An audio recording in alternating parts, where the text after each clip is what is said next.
Hi everyone, thanks for clicking today. My name is Bethany Jackson and I am sole proprietor of Old Fashioned Fitness and I am an ISSA certified personal fitness trainer. Today I wanted to discuss with you the brain-body connection. At the end I'm going to briefly discuss planes of motion and visualization as a progress acceleration tool, connecting the mind and body more quickly. And therefore, this ends up helping your agility, dexterity, grace, however you want to put that. Another way to say this is proprioceptive feedback from your vestibular system. That's what we're going to be working on and talking about today. In order for us to be alert and safe, we need to know where our body parts are and what they're doing without looking or using excessive consciousness. Now, balancing exercises help the vestibular system by lengthening the body and getting the head and neck in line with the rest of the spine. I feel lighter or as if I have no body when my head is actually over my shoulders, like it should be. Another word for the vestibular system would be your equilibrium, with the inner ear telling the brain where the body is as it travels through space. Everyday activities that require a healthy equilibrium would be crushing garbage down into the can using only one foot, standing on tiptoe, reaching for something overhead, and an activity that would use a great deal of balance would be ice skating. Now I'll talk about midline crossing exercises. Midline crossing exercises help you develop a solid core. Now, the core is not just your abdominals. The core is actually the vacuum inside of your body, okay? So it's a three-dimensional deal we got going on here. If we're talking about abs, we're just going to say abs. But if we're talking about the core, we're referring to your body cavity and your hips. You need a strong vacuum in this body cavity, not only to help you breathe, because your diaphragm pulls down, but what's making that diaphragm pull down? You don't have conscious control over your diaphragm. There's a suction in here, and that actually is formed by your pelvic floor and your diaphragm. So you not only need a healthy core to breathe deeply, I digressed, I'm sorry, but also to be able to hold your pee while you're laughing and to be able to stabilize your spine when you're doing weight movements. A perfect example is the deadlift. So you keep this little neutral lower back, it kind of barely dips in, right? So block your breath. And that's going to keep my spine from wiggling around. Alright?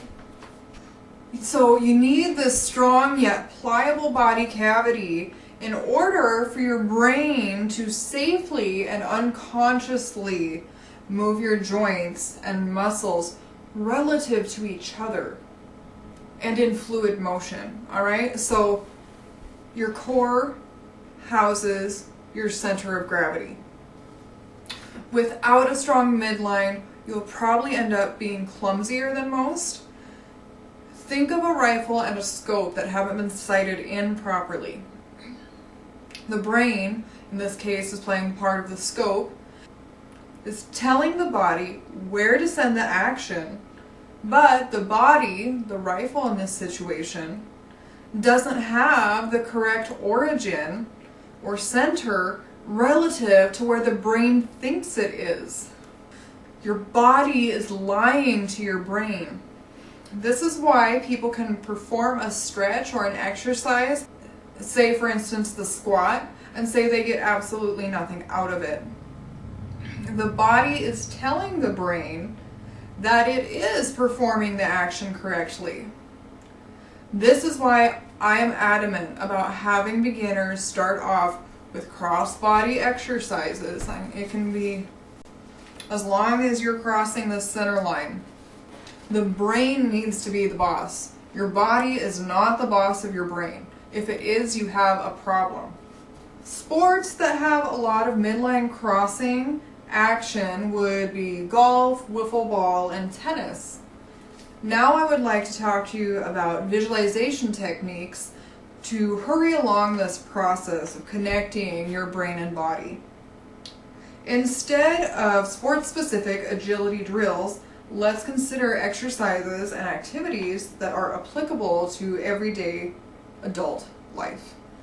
What we're looking for are agility exercises that move each part of the body through every plane of motion.